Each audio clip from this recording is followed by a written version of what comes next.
जय हिंद।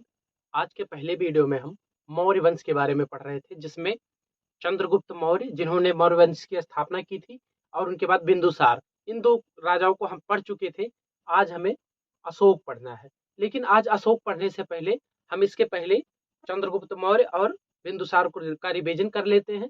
क्योंकि अभी एक ही वंश चल रहा है, तो ये अगर सिस्टमेटिक नहीं चलेगा, हमें भूल जाएगा पुराना वाला, तो दिक्कत हो जाएगी।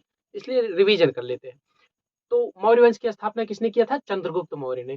चंद्रगुप्त मौर्य कौन थे? इन्हें चाणक्य नाम के एक पंडित ने लाकर और शिक्षा दी और निपुण बनाया, और मगध पर शासन करने के लिए मगध के राजा घनानंद से युद्ध कराकर और उन्हें मार दिया चंद्रगुप्त ने, और मगध पर शासन कर लिया। चंद्रगुप्त का जन्म 345 ईसा पूर्व यानी 345 ईसा पूर्व में हुआ था।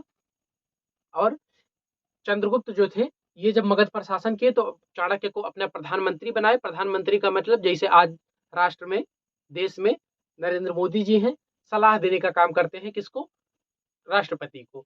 तो लेकिन राष्ट्रपति को सलाह देने का काम मतलब अब सारा कार्यभार इन्हीं को सौंप दिया गया है, यही करते हैं, बस राष्ट्रपति का सिग्नेचर साइन लगता है बस। और उस जमाने हुआ करता था कि ऐसा नहीं होता था, प्रधानमंत्री केवल उनको सलाह दे दिया करता था। और अब वही शॉर्ट कट कर दिया गया है कि जो उनको सलाह देने जाएंगे प्रधानमंत्री जी, तो खुद ही वो काम कर देंगे, तो खुद ही ये काम कर ले, बस उनकी सिग्नेचर करा के। तो यही सिस्टम पहले था, लेकिन पहले राजा ही काम किया करते थे, प्रधानमंत्री सलाह दिया करते थे। और चाणक्य इतना होशियार प्रधानमंत्री कौन था?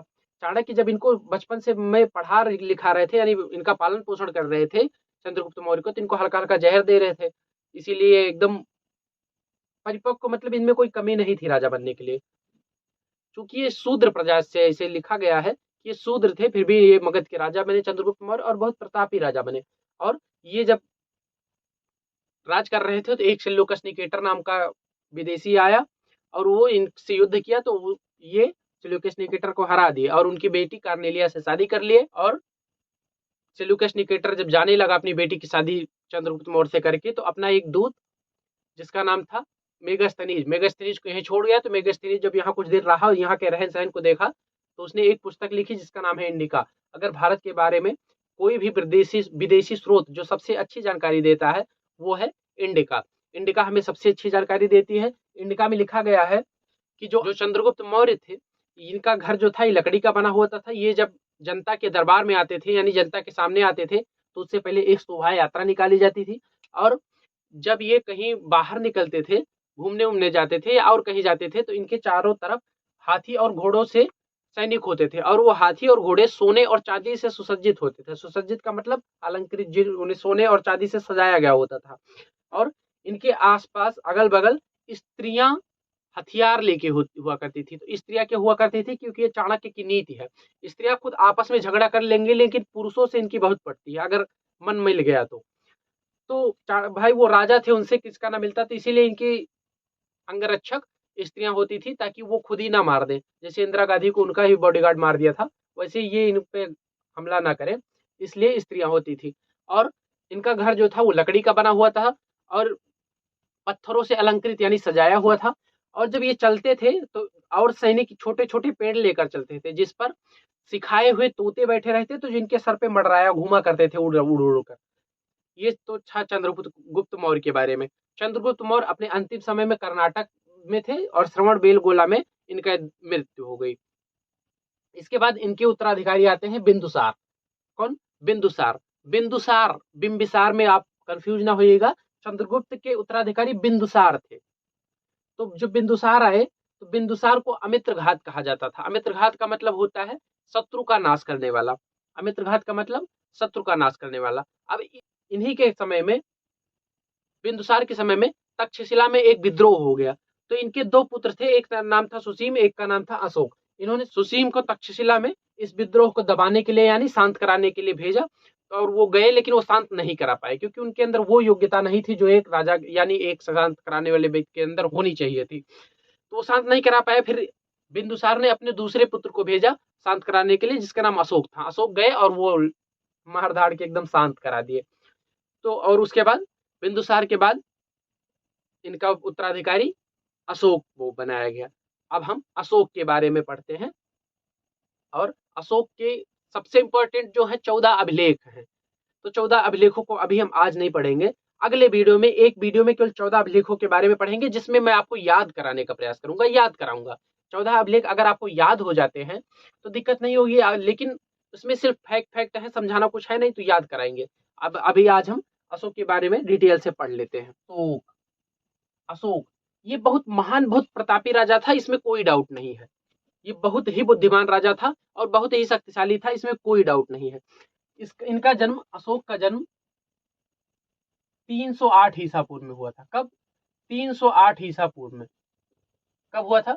308 ईसा पूर्व में अशोक का जन्म हुआ था। ये बहुत मगध साम्राज्य के अंतिम एकदम मतलब योग्य राजा थे। कौन? इनके बाद जो राजा हुए उनके अंदर कोई योग्यता नहीं थी। तो ये अशोक जो थे ये अंतिम राजा थे, इनका जन्म अंतिम योग्य राजा थे। इसके बाद कई राजा हुए हैं लेकिन वो उनके अंदर वो योग्यता नहीं थी। तो इनके बाद ईसापुर में गद्दी पर बैठे, मतलब जन्म हुआ, और 269 ईसा पूर्व में ये राजगद्दी पर बैठे। कब? 269 ईसा पूर्व में राजगद्दी पर बैठे, यानी इनका राज्याभिषेक हुआ। और जब इनका राज्याभिषेक हुआ तो ये लगभग 8 साल तक एकदम ठीक ठाक से शासन किए। उसके बाद 8 वर्ष बाद, राजगद्दी पाने के 8 वर्ष बाद, यानी 261 ईसा पूर्व, ध्यान रखिएगा ये कम हो रहा है, ये ईसा पूर्व है, ईसवी नहीं है। तो 308 में इनका जन्म हुआ, 269 में ये राजगद्दी पर बैठे, और 261 ईसा पूर्व में, यानी राजगद्दी पर बैठने के 8 वर्ष बाद, 261 ईसा पूर्व में, 261 ईसा पूर्व में ये कलिंग से, इनका कलिंग राज से इनका युद्ध हुआ। किससे? कलिंग से। और कलिंग में इतना भीषण युद्ध हुआ, इतना भारी रक्तपात हुआ कि इनका दिल दहल गया। क्या हुआ? अशोक का दिल दहल गया और इन्होंने युद्ध से त्याग दे दिया, युद्ध से एकदम संन्यास ले लिया, समझ लीजिए, युद्ध ना करने का निर्णय ले लिया और अस्त्र शस्त्र सब छोड़ दिए। कलिंग युद्ध, कलिंग विजय के बाद अस्त्र शस्त्र सब छोड़ दिए, शस्त्र छोड़ दिए, मतलब चलाना नहीं भूले थे। तो वो आप डायलॉग सुने होंगे कि इन हाथों ने अभी अस्त्र चलाना नहीं छोड़े, पता नहीं कैसे है, मुझे नहीं याद है। तो ये अस्त्र मतलब छोड़ दिए थे, बस चलाना नहीं भूले थे। तो इसीलिए देखिए, अगर आप किसी की इज्जत करते हैं तो वो 3 कारणों से। पहला, आपको या तो उसकी जरूरत है। दूसरा, या तो आप उससे डरते हैं। तीसरा, या तो आपके अंदर थोड़ी बहुत सेंसिटिविटी है। ये तीनों अगर होंगे तो आप ठीक ठाक से इज्जत करेंगे, नहीं तो आपके अंदर जैसे इनमें से किसी की कमी होगी तो कम करने लगेंगे। तो जब ये, जिनसे लोग डरते थे और राजा थे, राजा की जरूरत थी और थोड़ी बहुत सेंसिटिविटी भी थी लोगों के अंदर, और ये अस्त्र शस्त्र चलाने में कलिंग विजयी हुए थे, बहुत प्रतापी राजा थे, तो लोग डरते थे, तो इनकी बहुत इज्जत करते थे। मतलब इनके प्रांत में जो हुआ करते थे छोटे छोटे, इनका प्रांत कई मतलब इकाइयों में बटा हुआ था। कौन कौन सी? पहला था, मतलब सबसे ऊपर जो होता था वो राजा, जो स्वयं थे, सबसे ऊपर जो होता था शासन करने वाला वो राजा होता था। उसके बाद राजकुमार होता था। ये तो वंशानुगत हो गए, पहले राजा होता था, उसके बाद राजकुमार होता था, उसके बाद इनके बाद प्रांतपति होता था। क्या? प्रांतपति। ये प्रांतपति जो होता था ये प्रांतों पर शासन करता था, यानी ये राज्य आप समझ सकते हैं, स्टेट, जैसे आज के स्टेट है ना, उसे आप प्रांत समझ सकते हैं। ये प्रांतों पर कौन शासन करता था? प्रांतपति। उसके बाद जो आज के जिला है तब 20 हुआ करते थे। तो क्या? तब 20 नाम से आज के जिला हुआ करते थे। और इन जिलों पर कौन शासन करता था? विस्पति। विस्पति इन जिलों पर शासन करता था। ये मौर्य काल का है, अशोक के समय का। विस्पति इन पर शासन करता था। और इनसे जो नीचे होता था वो होता था गोप। क्या? गोप। ये गोप 10 गांव का समूह होता था। कितने? 10 गांव के समूह को गोप कहा जाता था। उसके बाद जो होता था ग्रामिक। क्या होता था? ग्रामिक। ग्रामिक का मतलब होता है जो मुखिया होते हैं, आज के प्रधान जो होते हैं, ये ग्रामिक होता है।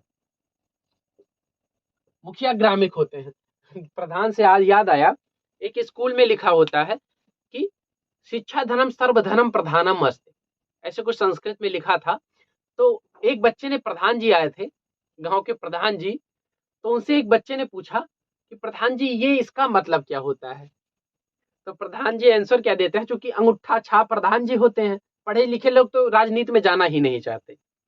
जो अंगूठा छाप, अंगूठा टेक होते हैं वही सब राजनीतियों का काम करना चाहते हैं। तो प्रधान जी क्या बताते हैं कि शिक्षा के लिए आया हुआ सारा धन, शिक्षा के लिए आया हुआ सारा धन प्रधान का होता है।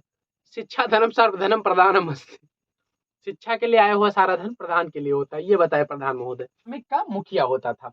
इन इकाइयों में मौर्य काल में साम्राज्य को बांटा गया था, क्योंकि एक इकाइयों का मतलब जैसे आज प्रधानमंत्री है, उनके ऊपर राष्ट्रपति है, फिर स्टेट में सीएम होते हैं, चीफ मिनिस्टर, उसके बाद होते हैं डीएम, फिर एसडीएम, उसके बाद मुखिया, ब्लॉक, ये सब होता है ना, कई इकाई में बटा हुआ है। क्योंकि सो लोग छोटा छोटा से कर इकट्ठा करते हैं, छोटे भाग को देखते हैं, और फिर उसमें जैसे अगर किसी गांव में नल लगाना हुआ तो अब कौन, विधायक सांसद थोड़ी ना आएंगे लगाने, ग्राम के मुखिया का काम है वो। तो ये अपना सूचना उनको देंगे, वो इनको देंगे, तो ये अपने गांव में लगाएंगे। इसी प्रकार से ये भी बटा हुआ था। तो ये अस्त्र शस्त्र छोड़ दिए। उसके बाद ये जब अस्त्र शस्त्र छोड़ दिए तो लोग डरना इनसे बंद कर दिए, तो इज्जत भाई काहे करेंगे, इनकी जरूरतें नहीं रह गई, क्योंकि ये सुरक्षा करे। तो इनके एक प्रांत था जिसका नाम था कलिंग। कलिंग नाम का एक प्रांत था। प्रांत मतलब इनके अंडर में ही ये प्रांत होते थे, जिसके एक प्रांतपति थे खारवेल। क्या नाम था? खारवेल। कलिंगराज खारवेल जो थे, ये बोले, जब ये देखे कि ये अशोक महोदय अब मतलब लड़ाई भिड़ाई छोड़ दिए हैं, ये कुछ नहीं करेंगे, बस ये घोषणा कर दिए कि कलिंग हमारा अलग राज्य होगा। मतलब जैसे इतना बड़ा अगर मगध था, इतना बड़ा अगर मगध था, तो इसमें कलिंग यहाँ ऐसे था, तो ये बोले हम इतना बड़ा अलग राज्य बनाएंगे। जैसे आज अगर कोई इंडिया में, तो ये पॉसिबल नहीं है, लेकिन जैसे कोई स्टेट इंडिया में बोले कि हमारा अलग देश होगा, वो बोल बहुत लोग रहे हैं, लेकिन कहाँ होने वाला है इंडिया में। कूच कांच के अलग कर दिए जाएंगे। इतनी सेना इतना मार मारेगी ना, आज वो जमाना नहीं है कि अब सेनापति का राज है, वो जब चाहेगा तख्ता पलट कर देगा। इंडिया वाले बहुत होशियारी से अपना संविधान बनाए हुए हैं। देखिए अभी पाकिस्तान में, श्रीलंका में तख्ता पलट हो जाया करता है, सेनापति का शासन हो जाया करता है। इंडिया में ये सब पॉसिबल नहीं है, क्योंकि अगर तीनों सेनाओं को कोई राय या कोई कुछ बात करनी है तो वो सीडीएस से करेगी, सीडीएस जाके रक्षा मंत्री से करेंगे, रक्षा मंत्री तब जाके राष्ट्रपति से करेंगे, और राष्ट्रपति तीनों प्रमुख सेनाओं का प्रमुख होता है। तो वही जब प्रमुख होता है तो कौन तख्ता पलट करेगा। लेकिन इस जमाने में वही हुआ करता था। तो कलिंग राज खारवेल ने अपना अलग साम्राज्य, मतलब अलग बोल दिया कि हम अलग रहेंगे, हमारा अलग साम्राज्य हो गया। जो एक प्रांत हुआ करता था उसे वो राज्य बना लिया, उसके राजा बन गए। उसके बाद ये जो अशोक थे, इन्होंने 14 अभिलेख लिखाए। कितने? 14 अभिलेख लिखा है। बाकी और सारे ढेर सारे इनके अभिलेख हैं, इधर उधर कुछ छोटे छोटे 6-7 हैं, 7 छोटे छोटे हैं, और इधर उधर बिखरे हुए हैं, जो मैं कल आपको डिटेल से पढ़ाऊंगा। उनके नाम, वो किस किस बारे में जानकारी देते हैं, वो सब मैं कल आपको डिटेल में पढ़ाऊंगा। बस आज जानिए कि 14 अभिलेख इनके थे। क्या ये अभिलेखों को खुदवाने, एक अभिलेख का मतलब होता है एक पत्थर पे छीनी हथौड़ी लेके कुछ लिखवा देते होंगे, किसी तरीके से लिखवा देते होंगे। वही ये परमानेंट, अस्थायी रूप से सूचना देने के लिए भविष्य में लिखवाया जाता था। क्योंकि अगर आप कागज पे लिख देंगे तो गल सकते हैं। अगर आप किसी ताड़ पत्र या पेड़ों की छालों पर लिख के, पत्तियों पे लिख के रख देंगे, तो वो अब तक नहीं रहेगा, गल जाएगा या जल जाएगा, कुछ भी नष्ट हो सकता है। लेकिन जो पत्थरों पे लिख देते थे, ये नष्ट होने का डर नहीं था, इसलिए ये अस्थायी सूचना देने के लिए पत्थरों पर लिखते थे। तो ये जो अभिलेख लिखवाने खुदवाने का कार्य किए अशोक, ये खुद अपने मन से नहीं किए। ये ईरान के एक शासक थे जिनका नाम था डेरियस। क्या? ईरान के एक शासक थे जिनका नाम था डेरियस। ईरान के शासक डेरियस से कॉपी पेस्ट किए थे। किससे? ईरान के शासक डेरियस से ये कॉपी पेस्ट किए थे। मतलब विश्व में सबसे पहले खुदवाने का, अभिलेख खुदवाने का काम कौन करता था? ईरान के शासक डेरियस। और भारत में सबसे पहले कौन करता था? ये अशोक थे। ये अशोक जो थे, ये आजीवक संप्रदाय, यानी आजीवक संप्रदाय के संस्थापक कौन है? आजीवक संप्रदाय के संस्थापक हैं मोगली पुत्र तिस। आजीवक संप्रदाय के संस्थापक कौन है? मोगली पुत्र तिस।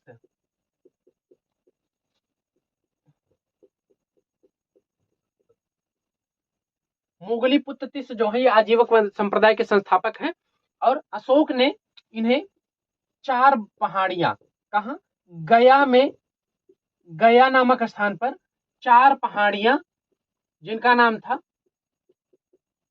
सुदामा, कर्ण, चोपड़ा और विश्व झोपड़ी। सुदामा, कर्ण, चोपड़ा और विश्व झोपड़ी नामक 4 पहाड़ियां इन्होंने आजीविकों को सुदामा, कर्ण, चोपड़ा और विश्व झोपड़ी नाम की 4 पहाड़ियां अशोक ने आजीवक संप्रदाय, जिसके संस्थापक मोगलीपुत्र से थे, उन्हें दान में दिया। कौन सा? सुदामा, कर्ण, चोपड़ा और विश्व झोपड़ी, ये 4 गुफाएं इन्हें दान में दिया। ये चारों गुफाएं जो थी ये गया में बराबर की पहाड़ियों में थी। क्या ना? कहा? बराबर की पहाड़ियों में। क्योंकि ये बराबर इसका नाम है, ये जगह बराबर नहीं है, पहाड़ी ऊंचा खाला बहुत ऊपर नीचे है, लेकिन ये बराबर की पहाड़ियां नाम से जानी जाती है। एक पुत्री थी, एक पुत्र, जिसका नाम था, पुत्र का नाम था महेंद्र। क्या नाम था? पुत्र का नाम था महेंद्र और पुत्री का नाम था संघमित्रा। क्या? पुत्र का नाम था महेंद्र और पुत्री का नाम था संघमित्रा। क्या नाम था? पुत्री का संघमित्रा नाम था। तो जब पुत्री और पुत्र को मिलाकर ये दोनों को श्रीलंका भेजा। कहाँ भेजा? श्रीलंका। श्रीलंका बौद्ध धर्म के प्रचार के लिए भेजा। संघमित्रा अपनी पुत्री और महेंद्र अपने पुत्र को श्रीलंका बौद्ध धर्म के प्रचार के लिए भेजा। तो क्या श्रीलंका के शासक ने इनका अधिकारिता स्वीकार कर ली थी? नहीं, श्रीलंका के शासक ने सिर्फ बौद्ध धर्म स्वीकारा था। जो इनके पुत्र और पुत्री गई थी तो उन्हें बताया कि बौद्ध धर्म में ये है, वो है, ये है, वो है, ऐसे करिए, वैसे करिए, तो उन्होंने स्वीकार कर लिया, लेकिन इनकी अधीनता नहीं स्वीकार की थी। मतलब उनका साम्राज्य खुद का ही था, बस वो बौद्ध धर्म से संबंधित हो गए थे। अशोक की जो 14 अभिलेख मिले हैं उन्हें, मतलब जो भी अभिलेख मिले, कुछ 7 छोटे छोटे मिले हैं, कई मिले हैं, तो उन्हें पढ़ने का काम सबसे पहले कौन किया था? अशोक के अभिलेखों को पढ़ने का काम जेम्स प्रिंसेप। जेम्स प्रिंसेप याद कैसे रखेंगे? आप अपने माँ के प्रिंस है ना, माँ के प्रिंस है या प्रिंसेज है, माता पिता के प्रिंस या प्रिंसेज है, तो उसी से आप याद रखेंगे जेम्स प्रिंसेप। जेम्स प्रिंसेप ने इनके अभिलेखों को पढ़ने में सफलता हासिल की, यानी सबसे पहले जेम्स प्रिंसेप ने पढ़ा। हमें केवल अभिलेखों के बारे में पढ़ना है, मतलब अभिलेखों को किस अभिलेख में किस बारे में जानकारी मिली है, कौन सा अभिलेख कहाँ मिला है, कहाँ से कहाँ लाया गया, किसने लाया, ये सब हम पढ़ेंगे अगले वीडियो में। इसी के साथ मिलते हैं अगले वीडियो में। जय हिंद।